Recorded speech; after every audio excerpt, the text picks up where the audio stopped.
Բարի երեկո, սիրելի հայրենակիցներ։ Այժմ 2025 թվականի դեկտեմբերի 17-ն է, ժամը 20:10 Ես ուղիղ եթեր մտա մեկ նպատակով, որպեսզի ներկայացնեմ այն խնդիրները, որոնք վերջին ժամերին առաջացան կամ ծագեցին կամ պիտի ծագեն մեր երկրի հատկապես հայ առաքելական Սուրբ եկեղեցու հետ կապված եւ նաեւ փորձում եմ այս ուղիղ եթերով ձեզ ներկայացնել նաեւ դրա պատճառահետևանքային կապերը եւ միաժամանակ կապել դա, որպեսզի շատ ավելի պարզ լինի ձեզ համար, թե ինչու է Նիկոլ Փաշինյանը հարձակվում հայ առաքելական Սուրբ եկեղեցու վրա, Մայրաթորի վրա, ինչ կապ ունի դրա հետ վեհափառի անձը եւ ընդհանուր քաղաքական, աշխարհաքաղաքական առումով դա ինչ է իրենից ներկայացնում։ Ինչ եմ ուզում այս մասին խոսել, որովհետեւ շատ կարեւոր է, որ մարդիկ իրական խնդիրների, իրական նպատակների եւ մանրամասների մասին իմանան, որպեսզի այն բոլոր հնարավոր, ոնց ասեմ, մարդկանց մոլորեցնող հայտարարությունները եւ կոչերը իրականում մարդիկ այդ խայծը կուլ չտան։ Չեմ փորձի վեհափառին, Գարեգին II-ին պաշտպանել կամ այսպես սրբացնել, չեմ փորձի Նիկոլ Փաշինյանին սատանա սարքել, բայց կասեմ այն ամբողջ իրականությունը, ինչը այսօր կանգնած է մեր ժողովրդի, պետության եւ ընդհանրապես մեր առաջ։ Սիրելի հայրենակիցներ, եթե սկսենք քաղաքական դաշտից, մենք տեսնում ենք, որ այսօր Հայաստանի Հանրապետությունում կա երկու այսպիսի թև, մեկը իշխանությունն է Նիկոլ Փաշինյանի գլխավորությամբ, որը Փաշինյանին ընդունում է որպես անվերապահ առաջնորդ, որովհետև Նիկոլ Փաշինյանն իր ձեռքին ունի կոմպրոմատներ գրեթե բոլորի վերաբերյալ, ովքեր իր կողքին են, սրանք էլ ոչ թե փորձում են ինքնահաստատվել, այլ գլուխը կախ, այսպես ոչխարի հոտի նման գնում են Նիկոլ Փաշինյանի հետևից, այն ասում են այն ինչ նա է ասում, անում են նա այն ինչ նա է անում եւ փաստացի մենք ունենք այսպես մեկ ուղղությամբ գնացող իշխանություն։ Դա լավ է իշխանության տեսանկյունից, իշխանության համար դա լավ է, շատ ավելի լավ է, իրենց տեսանկյունից եմ ասում, շատ ավելի լավ է, երբ որ ամբողջ քաղաքական թիմը կամ ուժը մեկ ուղղությամբ է գնում, անում է նույն բանը, քան թե ասենք ամեն մեկը փորձեր իրենը անել։ Մյուս կողմից ինչ է անում ընդդիմությունը։ Ընդդիմությունը բաժանված է ամենատարբեր, նույնիսկ ծայրահեղ թևերի, խիստ ազգայինից մինչև խիստ օտարամոլ, ռուսամետ, ամերիկանմետ, չգիտեմ ինչա մետ, վերջերս էլ ինչ որ էլի տարբեր եվրոպամետ եւ այլն, տարբեր տեսակի գույնզգույն ինչ որ քաղաքական ինչ որ կառույցներ, չեմ էլ ուզում ասել, ուժեր են հայտնվում։ Սրանցից ամեն մեկը ունի իր նպատակները։ Ամեն մեկը մտածում է ինչ անել, որպեսզի ինքը իշխանության գա,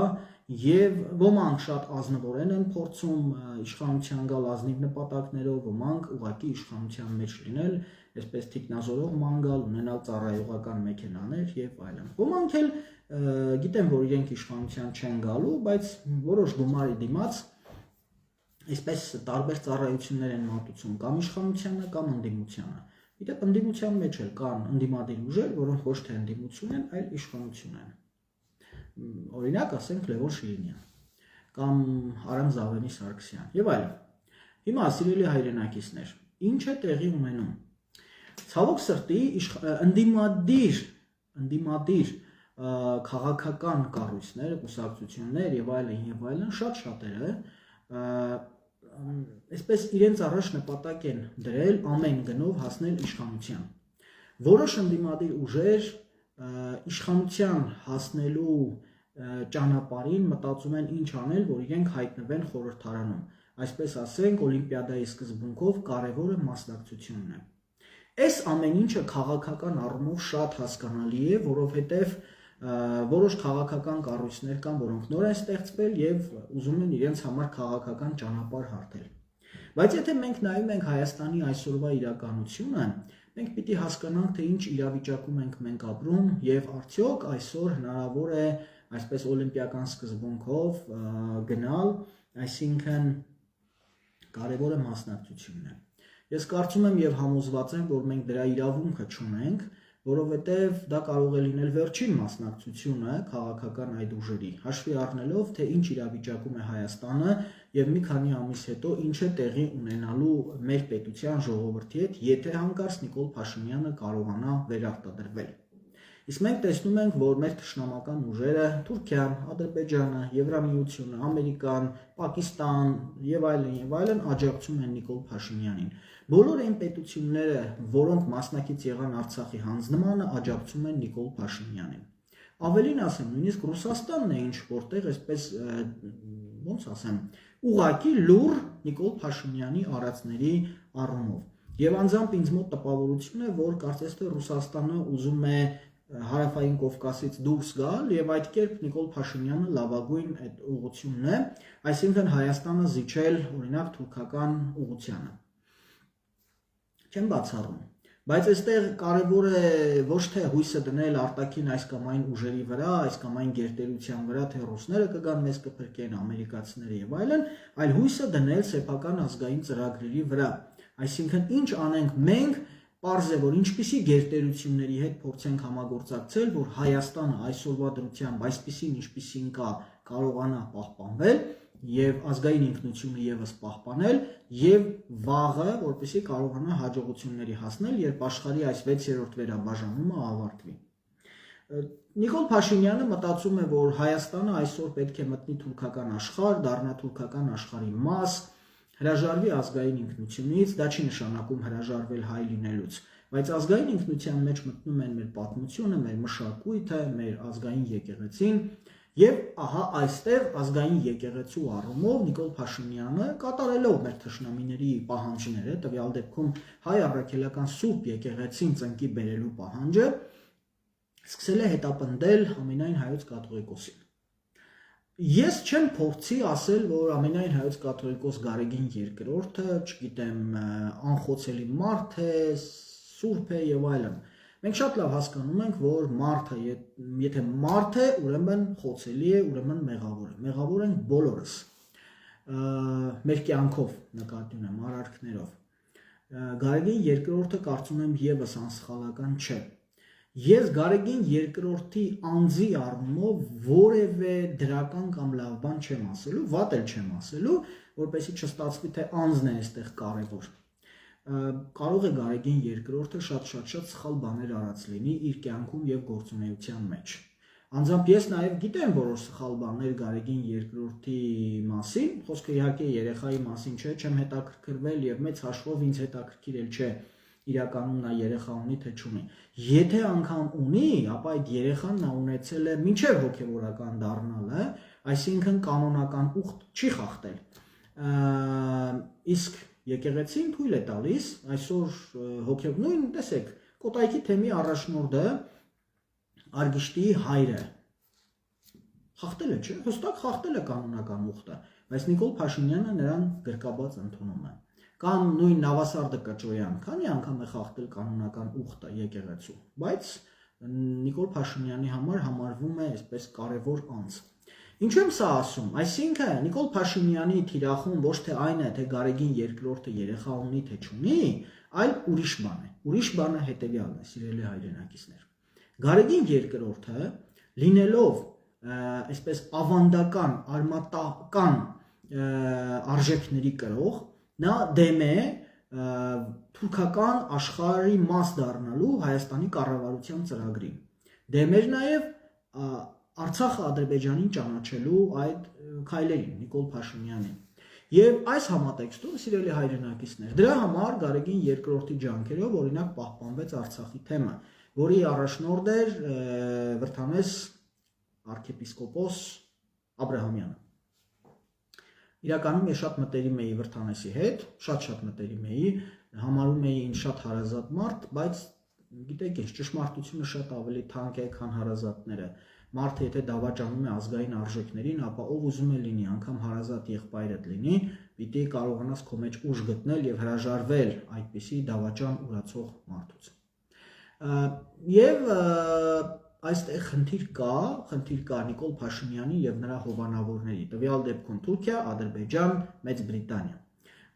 այս պետությունների կողմից խնդիր կա ծնկի բերել հայ առաքելական եկեղեցին։ Ինչ է նշանակում ծնկի բերել։ Հայ առաքելական եկեղեցին հայ ազգային արժեքների պահապան ուժ է,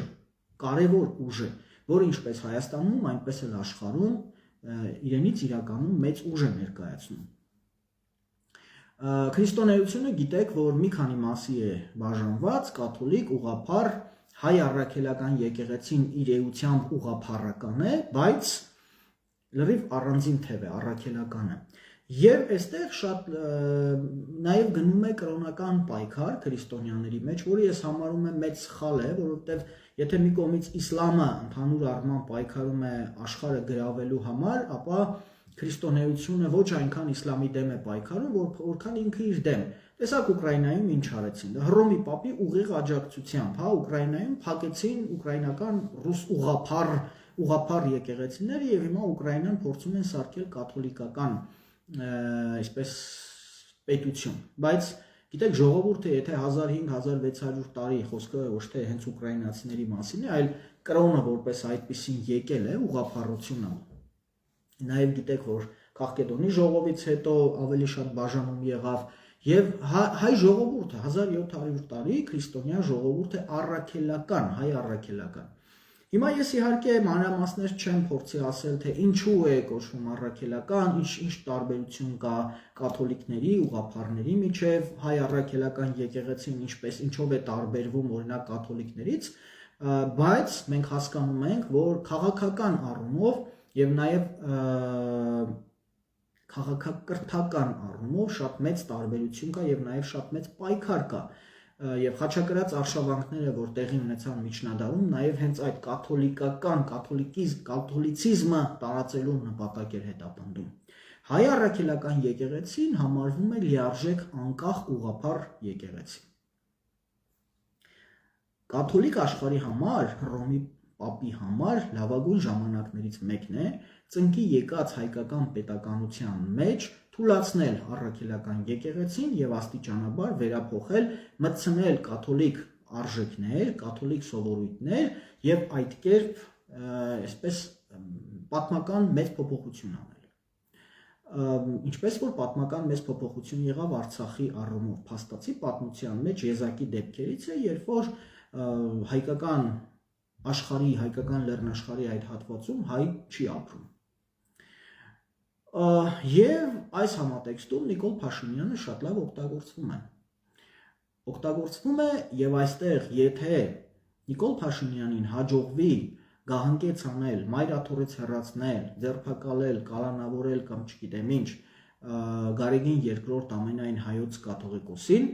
ապա դա արվելու է, որպեսզի մեր մայրաթորը ուղղակի ոչնչացնեն։ Իսկ ինչպես։ Տեսեք Նիկոլ Փաշինյանի եւ նրա կողքի որոշ այսպես ծրագրավորողների նպատակը։ Նրանք նպատակ ունեն, եթե Աստված մի արած թե ստացվի վեհապարին հեռացնել կաթողիկոսի աթոռից, նպատակ ունեն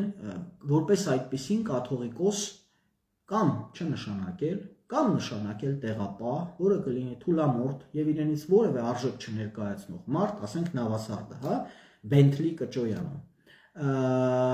որ պարզ է, որ ոչ մի ազգային արժեքների կրող չի, բացառությամբ, չգիտեմ, զենքի առևտուր եւ այլն, դրանով մեծ արագությամբ կիջնի հայ ժողովրդի մոտ մեր եկեղեցու նկատմամբ հավատը, վստահությունը։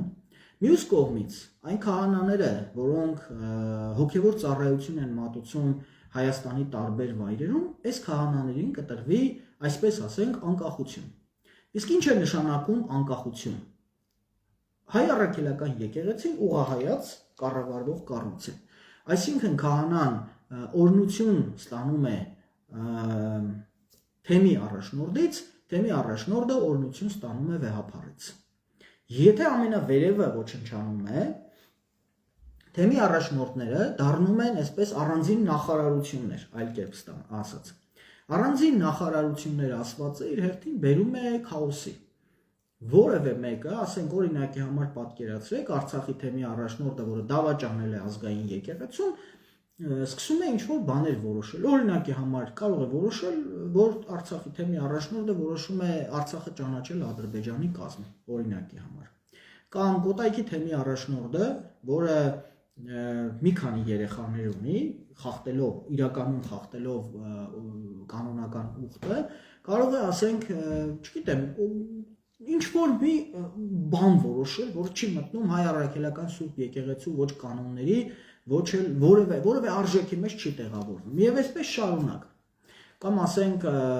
Նավասարդ Կճոյանը կարող է իրեն լրիվ անկախ հռչակել եւ Արարատյան հայրապետական թեմում օրինակ այնպիսի բաներ, ասենք, վերցնել օրինակ գոմիկներին ամուսնացնել եկեղեցում։ Շատ հնարավոր է, չէ՞։ Էլ չասեմ, որ այո, կան այնպիսի հոգեվորականներ, որոնք նույնասեռական են, կան, այդպիսիները կան, թաքնված են եղել, բայց հիմա Նիկոլ Փաշինյանի կողքին են։ Սրանք կարող են օրինակ վեր կենալ, ասել, որ իրենք չեն ընդունում հայ առաքելական եկեղեցու 1700 տարվա կանոնները, ուխտը, չգիտեմ, այդ բոլոր գրված եւ չգրված ավանդույթները եւ անել այնպիսի այլասերված բաներ, որ ուղղակի հայ ժողովրդի մոտ կոչնչացնի հավատը, վստահությունը եւ խոնարհությունը հայ առաքելական Սուրբ եկեղեցու նկատմամբ։ Իհարկե մենք ունենք շատ նվիրյալ հոգևորականներ, քահանաներ, այնպիսի հոգևորականներ, ովքեր իրենց կյանքը նվիրել են եւ կշարունակեն նվիրել մեր եկեղեցուն, մեր պետությանը, մեր հայրենիքին։ Բայց ընդհանուր քաոսի մեջ առանձին վերցրած նրանք ոչինչ մեծ հաշվով ոչինչ անել չեն կարող։ Կարող են ինչ-որ բան անել, օրինակ ասենք ես գիտեմ Բերդի հոգևոր առաջնորդ Տեր Արամը, Բերդի տարածաշրջանի ինձ համար Հայաստանի մեծագույն ամենանվիրյալ հոգևորականներից մեկն է, ամենաազգային հոգևորականներից մեկն է։ Տեր Մխիթարը կարող եմ ասել, Կապանից կարող եմ օրինակներ, Կապանից, Գորիսից կարող եմ ասել իրական շատ նվիրյալ հոգևորականների, բայց նրանք համակարգ չեն կազմում, եթե առանձին ենք վերցնում։ Եվ եթե համակարգը փլուզվում է, ազգային եկեղեցու համակարգը, ուղղահայաց կազմակերպող համակարգը փլուզվում է ամբողջ եկեղեցական արժեքը։ Սա իր հետ բերում է մեծ աղետի։ Նիկոլ Փաշինյանը իր հովանավորներ Թուրքիայի, Ադրբեջանի, Մեծ Բրիտանիայի միջոցով կատարում է հենց այդ քայլերը։ Հիմա շատ ցավում եմ, որ մեր քաղաքական ուժերը, մեր քաղաքական գործիչները, տարբեր կուսակցությունների ղեկավարներ ոչ թե մտածում են լայն, այսպես մասշտաբային, ինչպես ասում են, արևի նման չեն նայում աշխարհին, վերևից չեն նայում, այլ նայում են իրենց նեղ թայֆայական միջավայրով կամ աչքերով։ Հայաստանում ցավոք սրտի թայֆայական մտածողություն է քաղաքական դաշտում, այսինքն եթե դու մեր թայֆայից չես, ես իմ թայֆայով եմ մտածում, դա այս թայֆայական մտածողության մասին իմ սոցիոլոգ ընկերներից մեկն է շատ ճիշտ ասում, Հայկը, եթե դու այս թայֆայից չես, ապա ես չեմ կարող քեզ հետ համագործակցել։ Այսինքն թայֆա։ Ինչ է ստացվում։ Նիկոլ Փաշինյանը մեծ թայֆա է ստեղծել, իշխանությունն է, ոստիկանությունն է, ԱԱԾ-ն է, դատախազություն, քննչական կոմիտե, տարբեր վարչական հատկապես այն միջին չինովնիկներին, ճիճուների մի համակարգ կա, չէ, որ ասենք ով եկավ իշխանության, իրենք այն բաներից են, խխունջների միջին լպրծուղներից են, չես կարող, իրանք անպայման կփախնեն։ Դրանք հիմնականում շատ դեպքերում դպրոցների տնօրեններ են, մանկապարտեզների տնօրեններ են, քաղաքապետեր, փոխքաղաքապետեր, չգիտեմ, ինչ որ կրթության վարչության պետեր, բան, այսպես լինում են, էլի, sense բաներ, չեմ ասում բոլորի մասին չի իհարկե խոսքը։ Բայց հիմնականում այս մասսան է, սրանք են, չէ, բան, sense քառակուսի բաներ, դպրոցների տնօրեններ կան, կամ շուբաներով մանկապարտեզների տնօրեններ կան, այսպիսի կենթանիներ կան։ Որ օրինակ ասեմ կարող են ինձ հետ խոսել, ասել, վայ, գիտեք, պարոն Հոխիկյան, մենք ձեզ շատ հարգում սիրում ենք, հենց դուրս եմ գալիս իրանց մոտից, զանգում են ինչ որ մի վերևի կառույցներին, եկել էր մեզ մոտ, այս ինչ բաններ խոսում։ Սա ճղճիմ, ռուսները մի լավ խոսք ունեն, պատդոնիկ, այսինքն պատ դոնակ, այն դնում որ կա, բանի ճահիճի ամենատակի հատվածը, այդ տակի հատվածից ավելի ներքև, պատ դնում։ Սրանք այդ մարդիկ են, բայց կան, ցավոք սրտի նրանք կան մեր իրականության մեջ։ Իհարկե կան շատ լավ ղեկավարներ, կան շատ լավ դպրոցի տնօրեններ, ես ճանաչում եմ առնվազն մոտ 10 հոգու, որոնց նկատմամբ ունեմ շատ մեծ հարգանք, կան որոշ մանկապարտեզների տնօրեններ կան, որոշ քաղաքապետեր, համայնքապետեր կան, որոնց նկատմամբ մեծագույն հարգանք ունեմ, բայց նրանք որպես կանոն շատ փոքրաթիվ են եւ լավագույն դեպքում լռում են։ Իսկ այդ նշածս ճիճուները սրանք կոնկրետ էլի Նիկոլի թայֆայի մի մաս են կազմում։ Վաղը եթե, չգիտեմ, օրինակի համար, ոնց ասեմ, օրինակ ասեմ, մի ուրիշ ծայրահեղություն ասեմ, Ռոբերտ Քոչարյանը գա իշխանության, այդ մարդիկ կհամարեն, որ իրենք Ռոբերտ Քոչարյանի թայֆայի մի մաս են եւ արագ կվազեն ու կսկսեն քարկոծել Նիկոլ Փաշինյանին։ Այս տեսակը կա ինչպես նշեցի ԱԱԾ, ոստիկանություն, դատախազություն, բանակում կան շատ սպաներ, որոնք հենց այդ թայֆայական մտածողությամբ են, ստացվում է մի կողմից Նիկոլ Փաշինյանի մեծ թայֆան է։ Մյուս կողմից պետք է որ ազգային ընդդիմությունը լիներ, չէ, որը ազգային արժեքներով ինձ նման, ասենք, հիմար մտածողությամբ ինչ-որ մարդիկ, որոնք ոչ թե մտածում են թայֆայի մասին, այլ մտածում են ազգի մասին, հայրենիքի մասին։ Ես լավ հիշում եմ 2007 թվականին Նիկոլ Փաշինյանի հետ երբ խոսում էինք, կարծեմ հոկտեմբեր ամիսն էր, եթե չեմ սխալվում, նա ասաց, որ ինձ անվանեց անուղեղ հայրենասեր։ Հա, ինձ նման անուղեղ հայրենասեր մարդ թվում է թե պիտի այսպիսի մարդիկ շատ լինեն, բայց ցավոք սրտի այդպիսի մարդիկ շատ քիչ են, շատ քիչ են քաղաքական դաշտում եւ շատ շատերի մոտ, որոնք ներկայանում են իբրև թե իրենք ազգային են եւ այլն, իրենց հետաքրքրում է մի բան՝ ամեն գնով իրենց տեղը ապահովել առաջիկա ազգային ժողովում։ Այս պայմաններում այսպիսի մտածողություն ունեցող մարդիկ ձախողում են ոչ միայն իրենց ազգային չասեմ, քաղաքական գործունեությունը, այլև ձախողում են պետության գործունեությունը, որովհետև եթե չկա ուժեղ ընդդիմություն, չկա անխոցելի ընդդիմություն, ապա ձախողվում է պետությունը։ Այստեղ միանշանակ առաջ է գնում Նիկոլ Փաշինյանը իր թուրքական քաղաքականությամբ, իսկ ազգային ուժերը մնում են ներքևում եւ ձախողում են։ Շատ ցավոք սրտի եմ սա ասում, շատ մեծ ցավով եմ ասում։ Ես դեռ հույս ունեմ, որ կհայտնվեն կամ կլինեն այնպիսի քաղաքական ուժեր, որոնք կարող են իրենց մեջ ուժ գտնել եւ թայֆայական մտածողությունից գնալ դեպի ազգային, թեկուզ թիմային մտածողություն։ Իհարկե կան որոշները,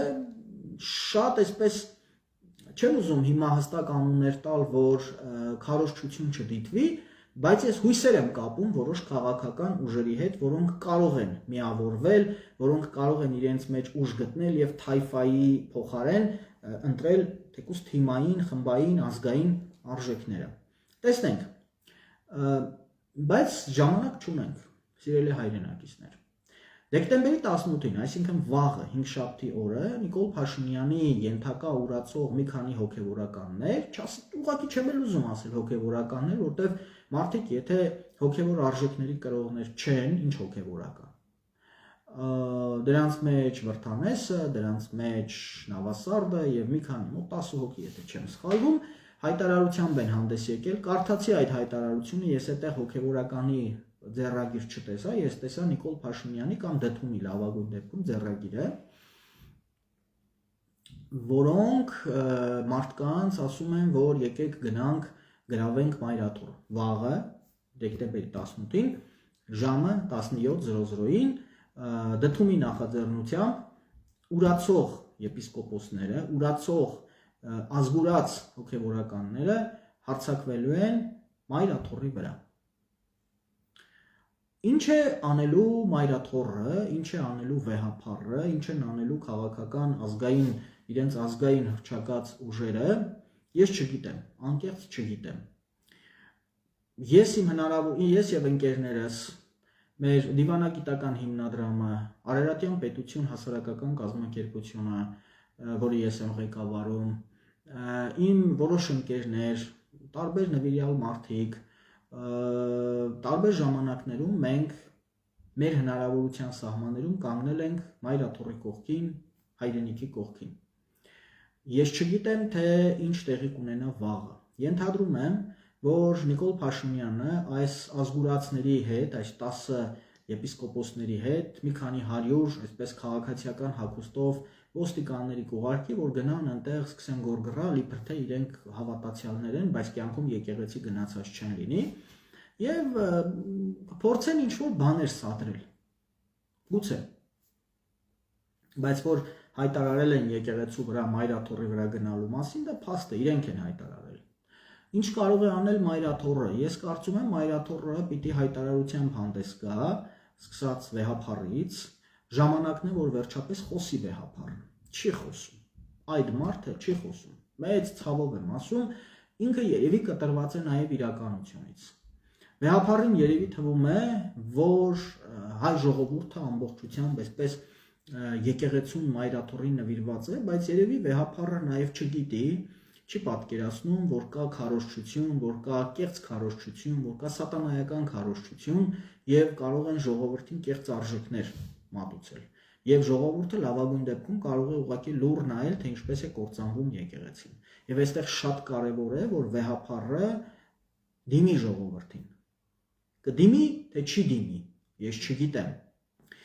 Ես տեսնում եմ, որ նաև մայրաթոռում կան շատ բարձրաստիճան հոգևորականներ, որոնք եւս իրականում չեն պատկերացնում, թե Նիկոլ Փաշինյանը ինչ մեծ չարիք է եւ ինչ մեծ վտանգ է իրենից ներկայացնում։ Նույնիսկ այն ուրացող եպիսկոպոսները չեն հասկանում։ Իրենց թվում է, թե իրենք վաղը ամեն մեկին թվում է ինքը կդառնա կաթողիկոս, չգիտեմ ինչ, բայց իրենք ընդամենը մեկ անգամյա օգտագործման գործիք են։ Գուցե Նավասարդ Կաճոյանին դնեն կաթողիկոս, հետո այդպես էլի, անգլուխ ձիավոր։ Ասենք Վրթանեսը Արցախի թեմի առաջնորդը չի հասկանում, որ եթե Գարեգին II-ը չլինի հանկարծ կաթողիկոս, շատ արագ Արցախի թեմը կլուծարեն, իրեն էլ կուղարկեն, չգիտեմ, ում ծոցը։ Ինչի ծոց, գրողի ծոցը ասեն։ Կասեն, Նիկոլ Փաշինյանը կասի դա։ Եթե դուք ուշադրություն դարձնեք, հենց հիմա ԿՊ-ական են բոլոր падգամավորները, ովքեր այս տարիների ընթացքում ամեն ինչ արեցին եւ Արցախի հանձնման առումով եւ Նիկոլ Փաշինյանին պաշտպանելու ամեն տեսակի այլասերման դիմեցին, հիմա Նիկոլ Փաշինյանը դրանց բոլորին ուղարկում է գրողի ծոցը եւ իր համար ընտրում է նոր այլասերվածների թիմ։ Եվ այս մարդիկ ոնց որ մնացել են ժողովուրդը կասել բորդյուրին։ Նույն իրավիճակը, նույն ճակատագիրը սպասվում է այն եպիսկոպոսներին, ովքեր ուրացան մայրաթոռը եւ գնացին նյութի շահի հետևից, կամ գուցե այնպիսի խոցելի տեղեր ունեն, որ մենք չգիտենք, գուցե իրենք ոչ թե մեկ երեխա ունեն, այլ ասենք 20-ներով, տասնյակներով, կամ գուցե տասնյակ չասեմ, գուցե բիզնեսներ ունեն, անօրինական, ասենք գուցե նարկոման են, ես չգիտեմ իրականում, չէր հետաքրքրել, որ իմանամ։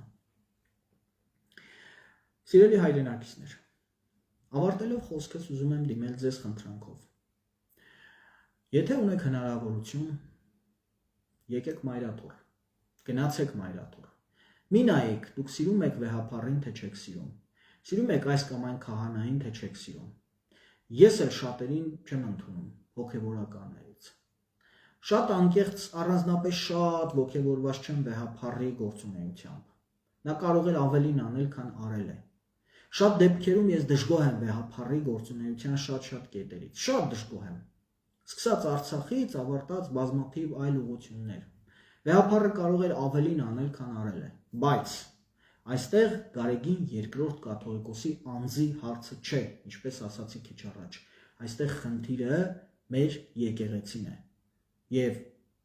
այս փուլում, քանի դեռ Նիկոլ Փաշինյանը Հայաստանի Հանրապետության ղեկավարն է իր թիմով, թուրքերով, ադրբեջանցիներով եւ բրիտանացիներով, այս փուլում, եթե մենք զրկվենք Գարեգին II կաթողիկոսից, մեր եկեղեցին այս փուլում ծնկի կգա, ինչպես եղել է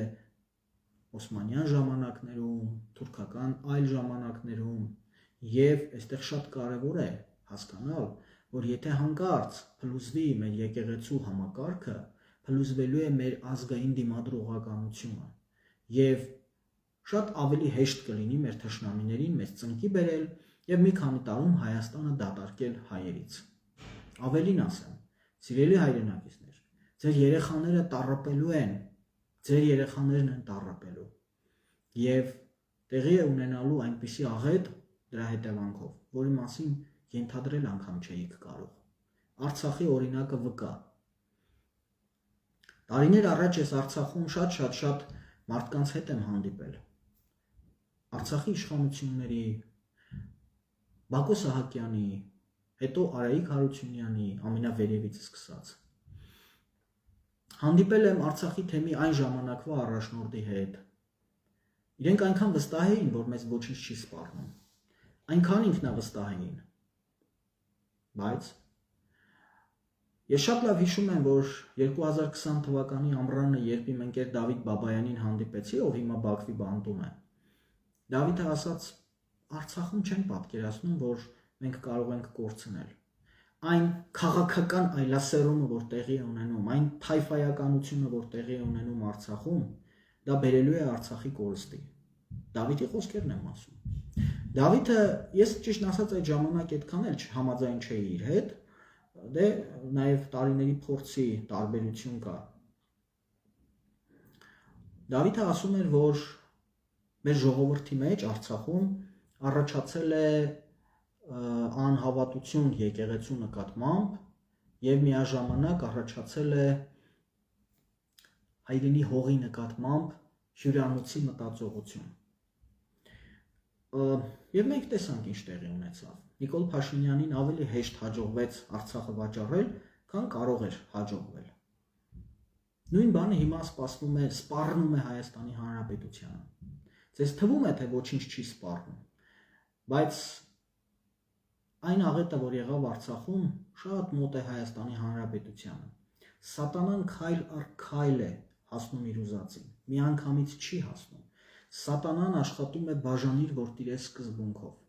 Սատանա ասելով մենք նկատի չունենք միայն այն սատանային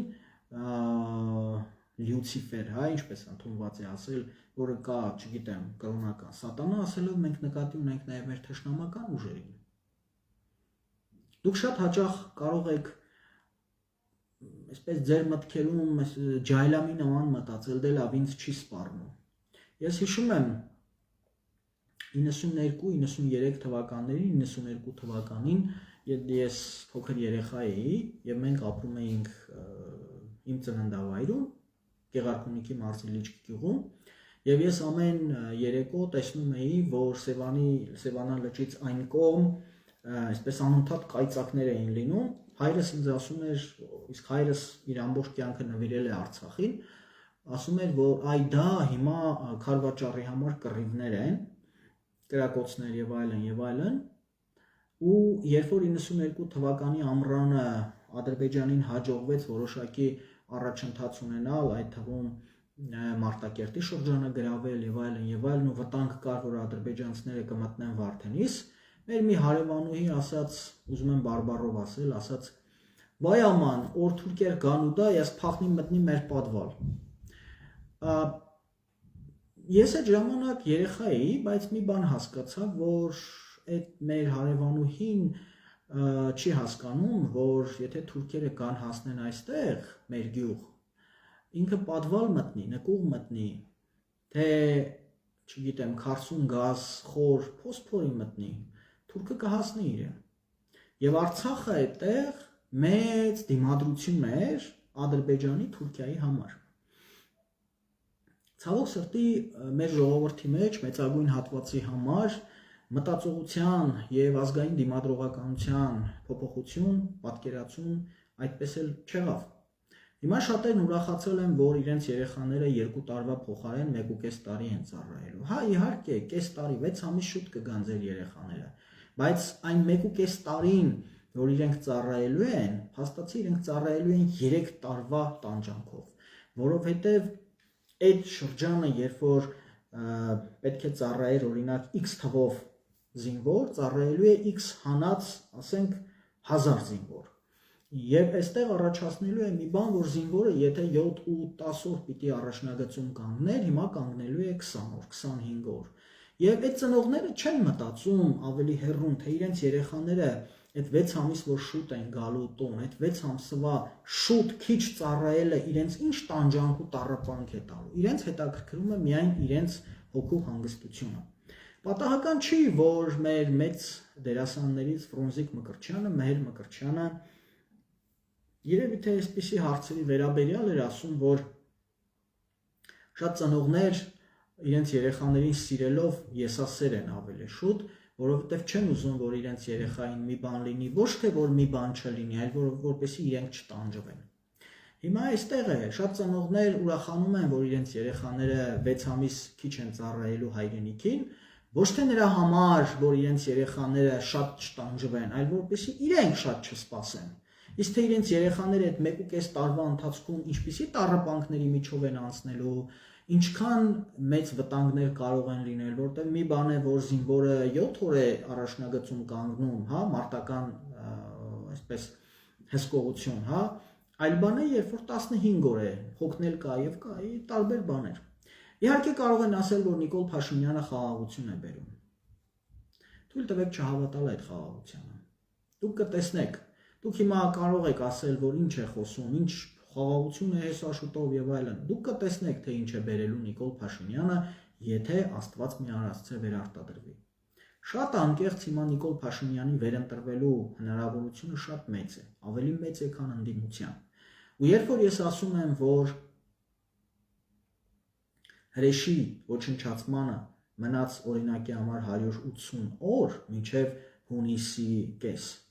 դա չի նշանակում, որ մենք ձեռքերը ծալած այսպես նստենք, ասենք, մի հատ էլ սուրճ վերցնենք, ասենք, հրեշ գնա, չի գնալու հրեշը, ավելին, հրեշը կշատանա։ Դա նշանակում է, որ մենք պիտի պայքարենք հրեշի դեմ։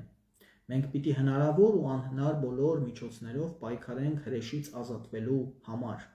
բայց պայքարենք աչքի առաջ ունենալով այն վտանգը, որ մեզ կսպառնա, եթե հրեշը մնա։ Այս պայդրությամբ Հայաստանի իրավիճակը ասում է այն մասին, որ հրեշը կմնա։ Կմնա թե ոչ,